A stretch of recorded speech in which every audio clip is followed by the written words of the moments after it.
Radhe Radhe friends, आप सभी का स्वागत है अपने यूट्यूब चैनल में। अगर चैनल को सब्सक्राइब नहीं किए तो चैनल को जाके सब्सक्राइब कर ले और लाइक शेयर कमेंट करना बिल्कुल ना भूलें। आप लोग कैसे हैं? हम उम्मीद करते हैं आप लोग अच्छे और स्वस्थ और मस्त होंगे।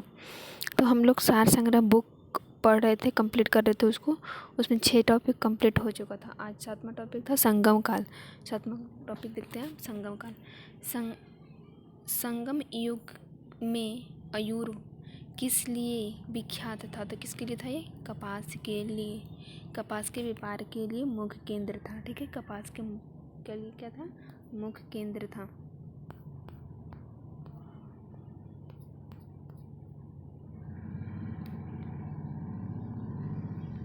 तो तोल्काप्पियम ग्रंथ संबंधित है किससे था? ये व्याकरण और काव्य से था। किससे था? व्याकरण और काव्य से था। बोलेगा धार्मिक कविताओं का संकलन कुरल किस भाषा में हुआ था? तो किस भाषा में? तमिल भाषा में था। बोलेगा किस संगम योगी राज्य के संरक्षण में 3 संगमों का आयोजन किया गया था? का आयोजन किसमें किया गया? पांडव में किया गया। किसमें? पांडव में।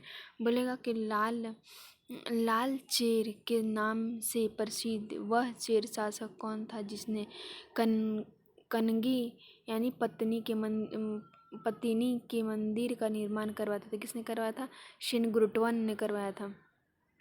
बोलेगा तमिल भाषा के शिल्प कादिरम और पद्मनी मेलखलम नामक गौरव ग्रंथ किससे प्रसिद्ध था? तो किसे? हिंदू धर्म से था। बोलेगा कौन संगम युगी व्याकरण रचना सर्वाधिक महत्वपूर्ण रचना मानी जाती है? तो किसे? तोल्काप्पियम को कहा जाता है।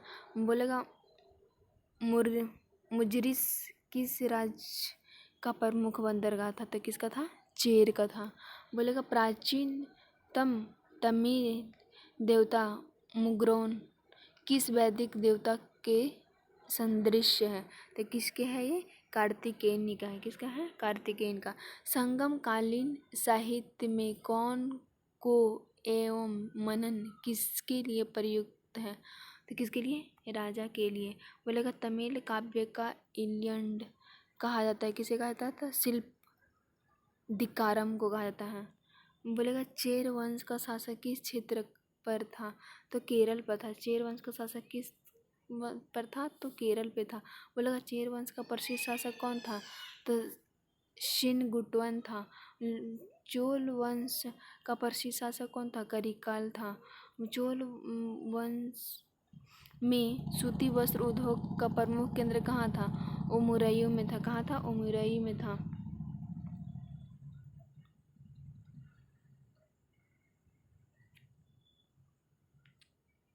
तोत्कालपीर की रचना किसने किया था? तोत्कालियन ने किया था। चोल काल में सर्वोच्च न्यायालय को क्या कहा जाता है? तो किसे कहा जाता है? मन्नरम कहा जाता है। पांडव की राजधानी कहाँ थी? मदुरई थी। पांडव की राजधानी कहाँ थी? मदुरई थी।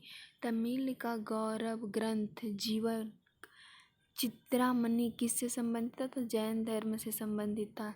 संगम किससे प्रसिद्ध थे? तो ये विद्वानों से था। स्ट्रैबो के अनुसार संगम युग के किस वंश के शासक ने रोमन सम्राट अगस्त के द्वारा 20 ईसा पूर्व में लगभग अपना एक दूत भेजा था? तो किसने भेजा था? पांडव नरेश ने भेजा था। तमिल काव्य का ओडिसी किसे कहा जाता है? तो मणिमेखलई को कहा जाता है। बोलेगा पुरह कावेरीपट्टनम की स्थापना किसने किया? तो ये करिकाल ने किया। किसने किया? करिकाल ने किया। प्राचीन तमिल देवता मुरुगन किसे वैदिक देवता के दृश्य है? तो कार्तिक सेन।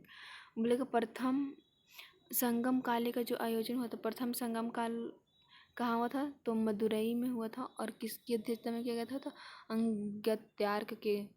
द्वितीय कट्टपुरम यानी अल्वे और किसके? ये भी अंगत्यार यानी अगस्त ऋषि ने किया था। तृतीय मदुरई में हुआ था और ये नक्रियम में किया था। नक्रियर। अब है गुप्त काल। गुप्त काल का संस्थापक कौन थे? तो गुप्त काल के संस्थापक थे श्री गुप्त। और गुप्त किसके समान थे? तो कुषाणों के थे। किसके थे? कुषाणों के समान थे। बोलेगा कि गुप्त गुप्त शासकों के दौरान ऐसा व्यक्ति कौन था जो एक महान खगोलीय विज्ञान और गणित विज्ञान था? तो कौन था? आर्यभट्ट। बोलेगा गुप्त शासकों की सरकारी दरबारी भाषा थी, क्या थी? तो ये संस्कृत है। तो गुप्त कालों का दरबारी भाषा क्या था? तो संस्कृत था। मुगल गुप्त वंश का वह राजा कौन था जिन्हें हुनों को भारत पर आक्रमण करने से रोका था? तो किसने रोका था? स्कंदगुप्त ने रोका था। गुप्त राजवंश किसके लिए प्रसिद्ध था? तो कला और स्थापत्य के लिए। किसके लिए? अजंता कालित्या किससे संबंधित? तो गुप्त काल से है। कवि कालिदास किसके राजकवि थे? तो ये चंद्रगुप्त मौर्य चंद्रगुप्त द्वितीय विक्रमादित्य के कवि थे। अजंता चित्रकारी की विषय वस्तु किससे संबंधित है? तो किससे संबंधित था? बौद्ध धर्म से था। उत्तर गुप्त युग में जो विश्वविद्यालय प्रसिद्ध हुआ वह कौन सा था? नालंदा विश्वविद्यालय। एरन अभिलेख का संबंध किससे था? तो भानुगुप्त से था। फाहियान किसके शासनकाल में भारत आया था? तो चंद्रगुप्त द्वितीय के शासनकाल में आया था। भारतीय संस्कृति का स्वर्ण युग क्या था? गुप्त काल था। फाहियान का निवासी क्या था? तो चीन था। फाहियान कहाँ से आया था? चीन था। सेतु बंध का रचनाकार प्रवरसेन द्वितीय किस वंश का शासक थे? तो वाकाटक के थे। किस गुप्तकालीन शासक को कविराज कहा जाता है? तो समुद्रगुप्त को क्या कहा था? कविराज कहा जाता है। बोलेगा स्कंदगुप्त को किस स्तंभ लेख के श्रुकोप कहा जाता है? तो ये किसे कहा जाता है? स्तंभ लेख को कहा जाता है।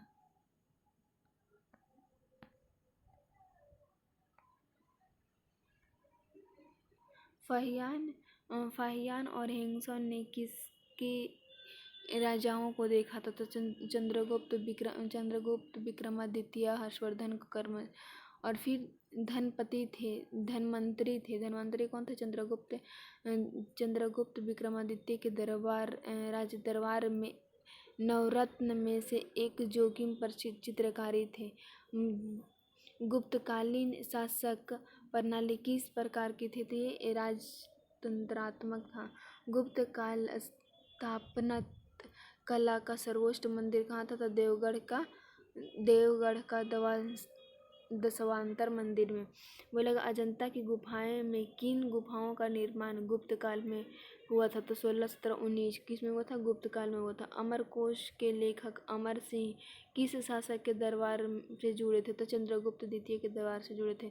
गुप्त संवत 1319 से लेकर 1320 को प्रारंभ करने का श्रेय किसने दिया था? तो चंद्रगुप्त प्रथम ने दिया था। चंद्रगुप्त प्रथम ने गुप्त संवत का प्रारंभ किस उपलक्ष्य में किया था? तो किसने किया था? अपने राज्यारोहण के स्मारक के रूप में। नगरों का क्रमिक पतन किस काल की एक महत्वपूर्ण विश्लेषण की थी? तो गुप्त काल में किया था। किस वंश के शासकों ने मंदिरों और ब्राह्मणों को सबसे अधिक ग्राम अनुदान में दिए थे? तो किसने दिया था? गुप्त काल ने दिया था। गुप्त वंश में दिया गया था। दिल्ली के मेहरौली के कुब्बत उल इस्लाम मस्जिद के परमान में स्थित प्रसिद्ध लौह स्तंभ किसके लिए स्मृत था? तो चंद्रगुप्त के लिए था। कालिदास का रचना मालवी का अग्निमित्र नाटक का नायक था। किसने था? अग्निमित्र का था। समुद्रगुप्त की सैनिक उपलब्धि का वर्णन उसकी किस अभिलेख से था? तो यह प्राग के था। किस काल में स्त्रियों की पुरुषों की बराबरी की गई थी? तो गुप्त काल में स्त्रियों और पुरुषों की क्या था? बराबरी किया गया था। भारत का नेपोलियन किसे कहा था? समुद्रगुप्त को कहा जाता है। भारत का नेपोलियन किसे कहा जाता है? समुद्रगुप्त को कहा जाता है।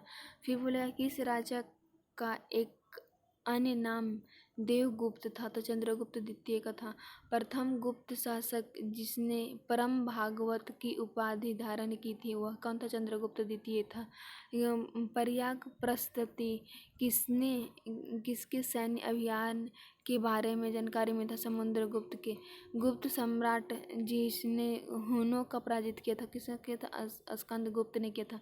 शक विजेता किसने जाना जाता है? तो चंद्रगुप्त द्वितीय को जाना जाता है। शकबीरता किसे जाता है? चंद्रगुप्त द्वितीय को जाना जाता है। रजत किसके जारी करने वाले प्रथम गुप्त शासक थे? तो समुद्रगुप्त द्वितीय के थे। नगरों का क्रमिक पतन किस काल की एक उप महत्वपूर्ण विशेषता था? तो ये गुप्त काल का था। किसका था? गुप्त काल का था। और फिर बोलेगा किस गुप्त शासकों ने सर्वप्रथम सिक्के जारी किए था? तो चंद्रगुप्त प्रथम ने किया था। कौन सा राजवंश हुनों के आक्रमण से अत्यंत विचलित हुए थे? तो गुप्त वंश हुआ था। अजंता की गुफा की खरीखी जैसी गुफाएं का महत्व प्रदेश कहाँ है? तो बाघधार में है। गुप्त वंश ने किस अवधि में शासन किया? तो गुप्त वंश किया था 1319 से लेके 500 ईस्वी। वो बाल विवाह की प्रथा आरंभ हुआ था गुप्त काल में। बाल विवाह का प्रथा कब आरंभ हुआ था? गुप्त काल में हुआ था। यूरोपीय भाषा में अनुवादित प्रथम भारतीय ग्रंथ कौन था? तो कुमार संभवम। कौन था? कुमार संभवम। सती प्रथा का पहला उल्लेख कहाँ से मिलता है? तो एरन अभिलेख से मिलता है। एरन अभिलेख से क्या मिलता है? सती प्रथा का अभिलेख मिलता है। मेहिर कुल का संबंध था किससे था? हुनों से था। गुप्त राजा जिसने विक्रमादित्य की पदवी ग्रहण की थी उसे चंद्रगुप्त द्वितीय ने था। गुप्त काल में उत्तर भारतीय व्यापार किस पतन से संचालित होता है? तो इसमें ताम्रलिपित से होता था। किससे था? ताम्रलिपित से। गुप्त शासकों द्वारा जारी किए गए चांदी के सिक्के कहलाए? क्या कहलाए थे? रूपक कहलाए थे।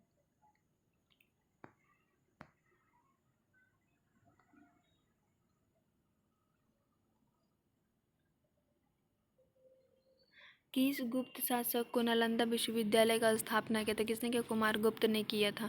और बोलेगा पुंड्रम धन मुक्ति प्रांत अवस्थित थी। किसके था? उत्तर बंगाल में। वह प्रथम भारतीय विद्वान कौन था जिन्होंने गणित को एक पृथक विषय में रूप से स्थापित किया? तो आर्यभट्ट था। तांबा का सिक्के जारी करने वाला पहला गुप्त शासक थे जो कि रामगुप्त थे। कौन थे? रामगुप्त थे। कालिदास की किस कृति ने गिनती विश्व की 100 प्रसिद्ध साहित्य कृतियों में से है? तो किसे? अभिज्ञान शकुंतलम। अभिज्ञान शकुंतलम किसका है? तो कालिदास का है। भी गुप्त काल के सर्वाधिक लोकप्रिय देवता कौन थे? तो विष्णु थे। मेहरौली दिल्ली स्थित लौह स्तंभ का निर्माण किस सदी में हुआ था? 4वीं शताब्दी में हुआ था। कुमार संभव महाकाव्य किस कवि के था? तो कालिदास जी के था। नालंदा विश्वविद्यालय की स्थापना किस युग में हुआ था? गुप्त युग में हुआ था। गुप्त युग की भू राजस्व की दर थी क्या थी? उपज का 6ठा भाग। Thank you friends. Radhe Radhe.